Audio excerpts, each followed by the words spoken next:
This is a muon. Its average lifespan is 2.2 microseconds. Well, this one's a little special. It can stay for as long as we want it to.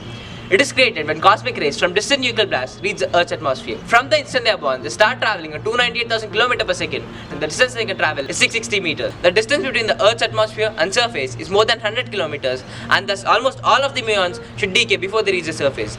But in reality, almost all of them reach the surface unaffected. The muon paradox? Well, maybe not. Have you ever heard of the statement, motion is relative? If not, this is what Newton said about it. The state of motion of an object is observer dependent. Sounds complex? Let me demonstrate it to you. From the instant this car starts moving, both the phone and the car would have the same velocity at any instant. This is my observation of the car compared to the phone's observation of the car.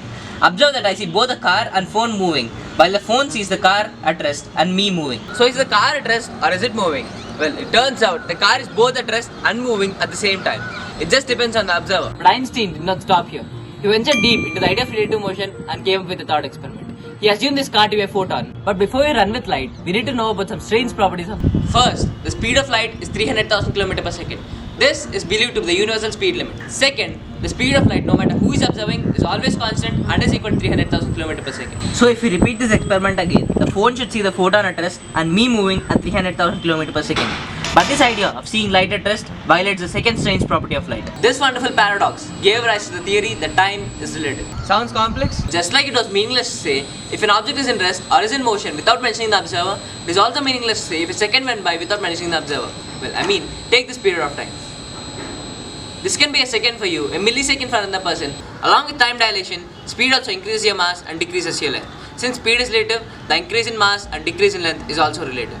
The dilation in time, increase in mass and decrease in length are all decided by the factor gamma. Okay, everything seems good until numbers turn complex. If we travel at the speed of light with respect to an observer, then gamma would become infinite, and with respect to the observer, your time would completely stop. So traveling at speeds near the speed of light would allow us to travel to the future.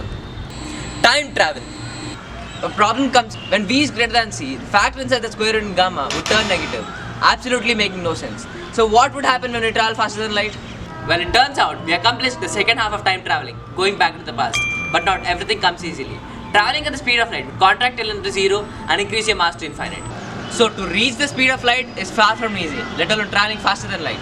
The muon paradox is solved, but everything comes with side effects. In some cases, such as the quantum entanglement, information travels faster than light, completely defying the laws of relativity. So maybe the laws of relativity do not work in every case. This can open new doors to traveling back to the past and many more new discoveries. But the current technology is not powerful enough to study on quantum entanglement and to work on time traveling. Maybe the future technology will.